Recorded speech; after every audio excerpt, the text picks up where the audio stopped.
নারায়ণগঞ্জের রূপগঞ্জে পৃথক স্থানে অভিযান চালিয়ে বিপুল পরিমাণ বিদেশি মদ, নেশাজাতীয় সিরাপ, ইয়াবা ও গাঁজাসহ ৬ মাদক কারবারিকে গ্রেফতার করেছে পুলিশ। মঙ্গলবার রাত থেকে বুধবার ভোর পর্যন্ত রূপগঞ্জের গোলাকান্দাইল, বরপা বাসস্ট্যান্ড, চনপাড়া পুনর্বাসন কেন্দ্র গ্রেফতারকৃতরা হল গোলাকান্দাইল এলাকার মকবুল হোসেন বাবুলাল, বরপা এলাকার আকাশ, চনপাড়া পুনর্বাসন কেন্দ্রের ফরহাদ রনি ও কায়েতপাড়া দক্ষিণপাড়া এলাকার দিল মোহাম্মদ দিলু। রূপগঞ্জ থানার অফিসার ইনচার্জ এইচ.এম. সালাউদ্দিন জানান, গ্রেফতারকৃতদের বিরুদ্ধে রূপগঞ্জ থানায় মাদকদ্রব্য নিয়ন্ত্রণ আইনে পৃথক মামলা দায়েরের পর তাদের আদালতে পাঠানো হয়েছে।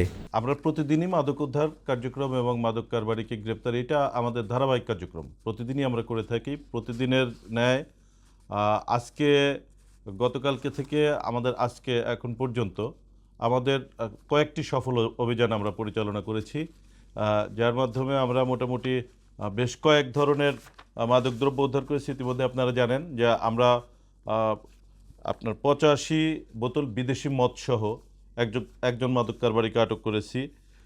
তারপরে 55 বোতল ফায়ার ডিল, ফেন্সিডিলের বিকল্প ফায়ার ডিল যেটা, এটা সহ একজন মাদক কারবারিকে আটক করেছি। 500 গ্রাম গাঁজা সহ একজন মাদক কারবারিকে আটক করেছি। আবার আর একটা ঘটনায় 300 গ্রাম গাঁজা সহ আরও একজন মাদক কারবারিকে আটক করেছি এবং ইয়াবা সহ আটক করেছি একটা মাদক কারবারিকে 25 পিস ইয়াবা সহ এবং একটা 16 পিস ইয়াবা সহ।